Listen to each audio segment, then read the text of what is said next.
رب اشرح لی صدری ویسر لی امری واحلل عقدۃ من لسانی یفقہوا قولی۔ سب سے پہلے یہ جانیں گے کہ ایمان کیا ہوتا ہے۔ مسلمان ہونے کے لیے یہ ضروری ہے کہ انسان اللہ سبحانہ و تعالیٰ کی وحدانیت کو مانے اور اللہ کے نبی صلی اللہ علیہ وآلہ وسلم کی نبوت اور رسالت اور ان کی تعلیمات پر عمل کرے۔ اور اس کی وضاحت یہ ہے کہ اللہ کو ایک مانے،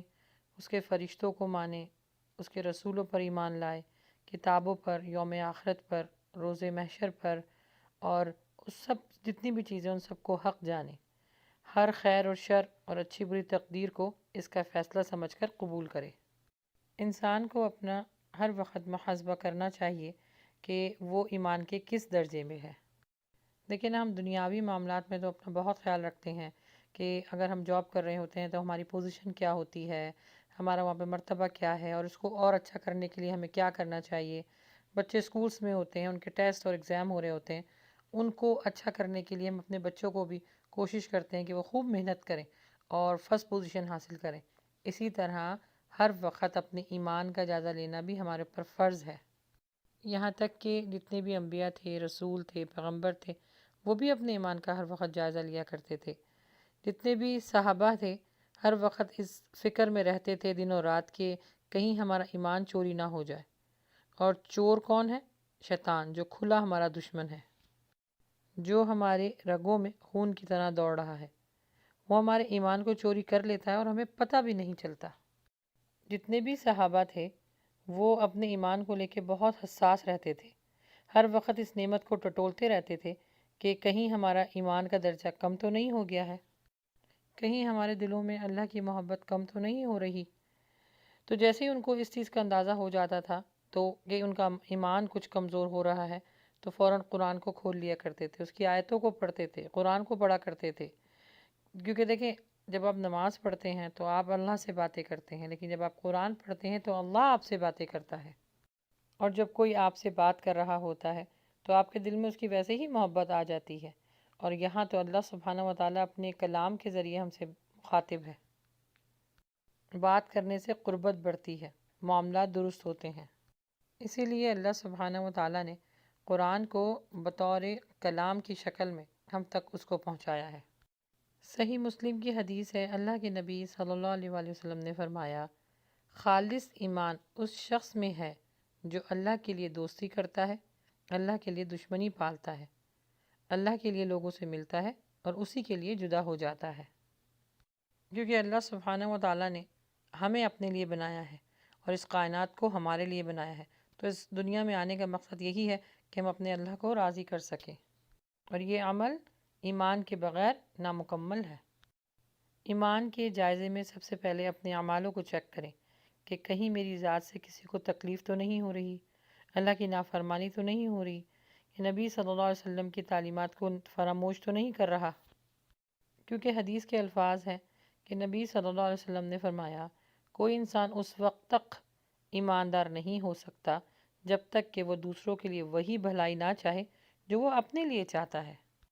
آگے فرمایا، اور کوئی انسان اس وقت تک ایماندار نہیں جب تک اس کا دل اور زبان ایک نہ ہو، یعنی اس کا قول اور فعل ایک نہ ہو، یعنی آپ کہہ کچھ اور رہے ہوں، کر کچھ اور رہے ہوں، تو ایسے ایماندار شخص یا ایسے ایمان کی اللہ کو کوئی ضرورت نہیں۔ بلند ایمان والا مسلمان وہ ہے جو اپنی آخرت کے کاموں کے لیے برابر کوشش کرتا رہا اور دنیا میں رہتے ہوئے اپنے رب کو راضی کرتا رہا۔ جب بھی آپ اپنا ایمان کا جائزہ لیں تو ان باتوں کو مد نظر ضرور رکھیں کہ میں اللہ کو ایک تو مانتا ہوں، لیکن کیا میں اللہ کی مانتا ہوں؟ نبی صلی اللہ علیہ وسلم کی تعلیمات پر عمل کرنے کا دل چاہتا ہے کہ نہیں؟ ایماندار انسان یعنی مسلم غیرت مند وہ ہے جو اللہ اور اللہ کے نبی صلی اللہ علیہ وسلم کے معاملات کو سب سے آگے رکھے۔ ایمان والا شخص وہ ہوتا ہے جو ایک دوسرے کی خیر خواہی کرے، یعنی اس کی غیر موجودگی میں بھی اس کا خیال رکھے، اس کے لیے اچھا سوچے۔ بڑی پیاری ایک حدیث ہے کہ ایک ہاتھ پہ اگر میل چڑھ جاتا ہے تو اس کو دوسرا ہاتھ ہی دھوتا ہے۔ یہی ایک مومن کی دوسرے مومن کے لیے خیر خواہی، بھلائی کا ثبوت ہے۔ اللہ سبحانہ و تعالیٰ نے انسان کو بے شمار نعمتوں سے نوازا ہے، اور ایک بہترین مسلمان وہی ہے جو ان نعمتوں پر ہر وقت اللہ کا شکر ادا کرے اور اپنے ایمان کی حفاظت کرے۔ حدیث میں آیا ہے، صحیح بخاری حدیث نمبر 8 ہے، کہ رسول کریم صلی اللہ علیہ وسلم نے فرمایا اسلام کی بنیاد 5 ہیں، چیزوں پر قائم ہے، ان پر عمل کرنا دل اور فعل کے ساتھ، یہی سب سے بڑا ایمان ہے اور یہی ایمان کو زندہ رکھنے کی علامت ہے۔ نبی کریم صلی اللہ علیہ وسلم نے فرمایا کہ جس نے 3 چیزیں جمع کر لیں اس نے سارا ایمان حاصل کر لیا۔ سب سے پہلا ہے اپنے نفس سے انصاف کرنا، اپنے نفس پہ قابو پانا۔ دوسرا ہے سلام کو عام کرنا، اور تیسرا ہے تنگ دستگی کے باوجود اللہ کی راہ میں خرچ کرنا۔ اپنے ایمان کی پختگی کے لیے لا الہ الا اللہ کا ورد کرنا ضروری ہے، اور یہ وہ ورد ہے جو آپ کو میزان میں بھاری ہے لیکن عمل میں بہت ہلکا ہے۔ اور اس بات کو یاد رکھیں کہ روز محشر آپ کی نیکیوں کو تولا جائے گا، گنا نہیں جائے گا، تو جتنا اس کا ورد کیا جائے اتنا ایمان کی پختگی پیدا ہوگی۔ اور ایمان کو اور زیادہ جانچنے کے لیے، پرکھنے کے لیے شکر کا سجدہ زیادہ سے زیادہ کیا کریں۔ شکر کے سجدے سے اللہ سبحانہ تعالیٰ بہت خوش ہوتا ہے، یہ ادا اللہ کو بہت پسند ہے جب انسان سجدے کی حالت میں ہوتا ہے۔ ایمان والا وہ ہوتا ہے جس کو برائی کی بات بری اور بھلائی کی بات اچھی لگے۔ اللہ سبحانہ و تعالیٰ آپ کے اور ہمارے ایمان کو آزماتا بھی ہے، آزمائش میں ڈال کے، رزق کو روک کے، کسی بیماری میں گھیر کر، کسی مصیبت میں ڈال کر، ان سب باتوں پر اگر ایمان والا صبر کرتا ہے تو سمجھیں کہ ایمان اس نے قائم کر لیا۔ جب ایمان کا رشتہ انسان کے ساتھ، مسلمان کے ساتھ قائم ہو جاتا ہے، پھر ایماندار آدمی کا اخلاق اس طرح ہو جاتا ہے، دینداری کی باتوں میں سخت ہوتا ہے، جب لوگوں کے ساتھ معاملہ کرنے میں نرمی کا برتاؤ کرتا ہے تو نرمی کے ساتھ ہوشیار رہتا ہے، اللہ کی وحدانیت پر ایمان لاتا ہے اور اس پر یقین رکھتا ہے، علم حاصل کرنے میں حرص رکھتا ہے۔ جیسے کہ جتنے بھی صحابہ تھے وہ علم کو حاصل کرنے میں اور عمل کرنے میں ایک دوسرے سے مقابلے بازی کیا کرتے تھے، اور اگر وہ دولت مند ہوتا ہے تو خرچ کرنے میں میانہ روی اختیار کرتا ہے، اگر فاقے سے ہوتا ہے تو صبر کرتا ہے، لالچ سے دور رہتا ہے، حلال کماتا ہے، نیکی کے کام میں آگے بڑھ چڑھ کر حصہ لیتا ہے، ہدایت کی باتوں کو حاصل کرنے کے لیے چوکنا اور پھرتیلا رہتا ہے، اپنے نفس کو قابو رکھتا ہے، مصیبت زدہ لوگوں کی مدد کرتا ہے۔ اگر کوئی آدمی اس کے لیے کینہ رکھتا ہے تو اس کے لیے اپنے دل میں بغض نہیں رکھتا، اچھے لوگوں کی صحبت میں رہتا ہے،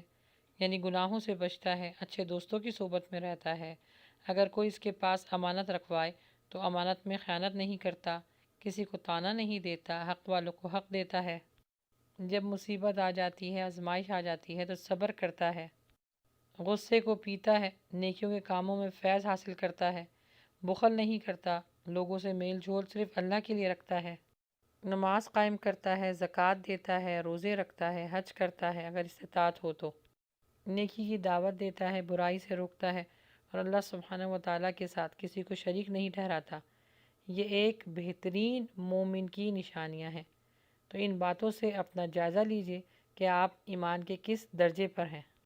اور ہر وقت استغفار کا ورد رکھیے تاکہ شیطان آپ سے دور رہے۔ بس اللہ سبحانہ و تعالیٰ ہمیں ایمان کے اس درجے پہ پہنچا دے جس سے اللہ سبحانہ و تعالیٰ ہم سب سے راضی ہوتا ہے، اپنے نیک بندوں میں شامل کر دے، آمین۔